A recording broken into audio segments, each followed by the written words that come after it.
السلام عليكم. إن التاريخ في ظاهره لا يزيد عن الأخبار، وفي باطنه نظر وتحقيق. في حلقتنا هذه من التاريخ نتعرض شخصية هامة بتاريخ تونس والعالم العربي. وقبل ما نبداو ما تنساوش دعمنا بالضغط على زر المشاركة أسفل الفيديو، وكذلك التعليقات ومشاركة الفيديو مع الأصدقاء.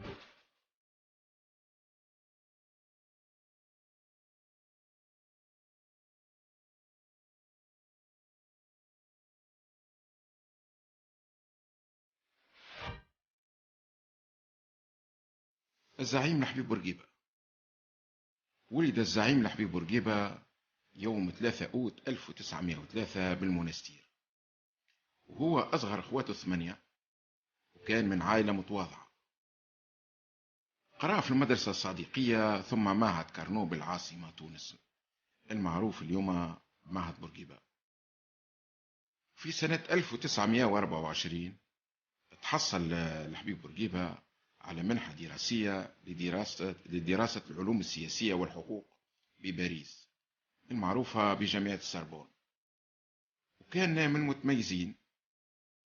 وفي سنة 1927 تحصل على الإجازة ورجع لتونس يخدم في المحاماة. ومن خلال مهنته اللي نجح فيها نجاح كبير برشا في الدفاع عن المظلومين والمقهورين من الاستعمار الفرنسي آنذاك، وزيد مخالطته للشخصيات الوطنية، دخل سنة 1933 إلى الحزب الحر الدستوري بزعامة المفكر عبد العزيز الثعالبي، ولكنه استقال في نفس السنة لأنه يعتقد أن السياسة اللي ينتهجها الحزب وقتها لن تجدي نفعا لمقاومة الاستعمار الفرنسي، لأنها كانت تعتمد على التنديد فقط. وفي سنة 1934 نهار الجمعة 2 مارس أسس حزب صحبة مجموعة من الشباب وسموه الحزب الحر الدستوري الجديد، وانعقد المؤتمر وقتها في دار عياد في قصر هلال، وتكون على إثره ديوان سياسي يضم مجموعة من الشباب: محمود الماطري، الحبيب بورقيبة، طاهر الصفر، البحري جيجا، ومحمد بورقيبة. ومن وقتها انطلقت رحلة الكفاح الوطني للزعيم الحبيب بورقيبة من خلال الاجتماعات الشعبية المؤثرة والمسيرات ضد الممارسات والانتهاكات الاستعمارية، وخاصة الخطابات والحضور السياسي الكبير لشخصه. حضور بورقيبة أقلق كثيرا فرنسا في ذلك الوقت، وكانت خطاباته تعتمد على تنوير الشعب لدحر الاستعمار الفرنسي آنذاك. نشاطات بورقيبة ما عجبتش المقيم العام الفرنسي، فقام بنفيه في الجنوب التونسي، وبعد مدة قصيرة خرج من منفى، وعاودت القوات الاستعمارية الفرنسية اعتقاله نهار 10 أفريل 1938 بعد مشاركته بتظاهرة شعبية ضخمة كان هو بطلها. هزوه لمارسيليا في فرنسا، قعد في السجن حتى لسنة 1942، ثم تم نقله لسجن آخر في مدينة ليون الفرنسية، ثم هزوه الحصن اسمه حصن سان نيكولا. وفي حصن سان نيكولا لقاته القوات النازية الألمانية اللي غزت فرنسا آنذاك، فتم نقله إلى نيس الفرنسية، ومن نيس رجع لتونس نهار 10 ديسمبر 1943.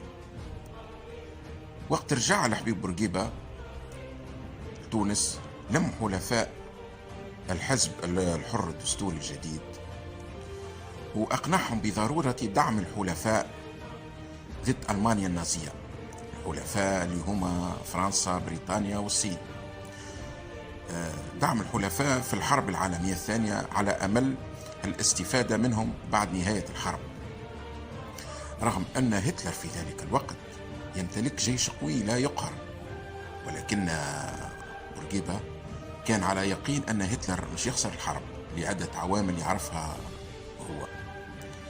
الزعيم بورقيبة كان عنده حنكة كبيرة في قراءة الأحداث، واللي تنبأ به هو اللي صار، فخسر هتلر الحرب.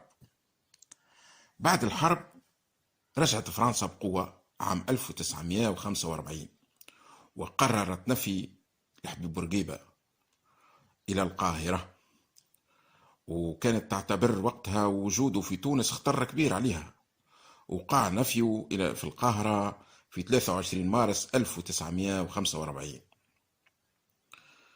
ولكن بورقيبة في ذلك الوقت بدأ يطلب الدعم من البلدان العربية والولايات المتحدة الأمريكية، وسلب القضية التونسية إلى الأمم المتحدة، ودعا للكفاح ضد الفرنسيس لهدف استغلال تونس. رجع لتونس سنة 1952، فوقع اعتقاله من جديد. قعد عامين في السجن، ودعا بورقيبة من سجنه للكفاح المسلح ضد فرنسا بطريقة حرب العصابات الفلاجة. وكان وهو في السجن يتواصل مع المقاومين بالرسائل وبطرق أخرى سرية، حيث كان يعطي الأوامر للفلاجة وهو في الحبس، مما أضجع فرنسا وأجبرها على التفاوض مع الحبيب بورقيبة عام 1955. واعترفت بعد تلك المفاوضات بالحكم الداخلي لتونس، وذلك يوم 3 جوان 1955. وبعد هذا التاريخ ب9 أشهر، وبالتحديد 20 مارس 1956 على الساعة 6:15 مساء، وقع التوقيع الرسمي على الاستقلال التام لتونس، وكان ذلك بالقاعة الكبرى لوزارة الخارجية الفرنسية بباريس. واعتبر عديد المختصين ذلك إنجازا يحسب للحزب الحر الدستوري ولسياسة الحبيب بورقيبة آنذاك. هذه السياسة التي ترتكز على نقولوا احنا سياسة المراحل وخوض وطالب. في خلاصة المسيرة النضالية للزعيم الحبيب بورقيبة كانت مسيرة حافلة بالتضحيات، كما برشا رجالات نضالية أخرى معه ساهموا في استقلال تونس ومنعتها. أما شخصية الحبيب بورقيبة تبقى شخصية عظيمة يشهد لها العالم. نجح في نحت اسمه بأحرف من ذهب بين عظماء العالم، ونجح كذلك في بناء بلاد بداها من الصفر رغم بعض الزلات، وسبحان من لا يخطئ. بالنهاية نشكركم على حسن المتابعة، وملتقانا في موعد آخر قادم مع التاريخ. قبل ما نودعكم ما تنساوش دعمنا باللايكات والبرتاج ومشاركة هذا الفيديو مع أصدقائنا، وكذلك التعليقات. نشكركم على حسن المتابعة، وإلى اللقاء.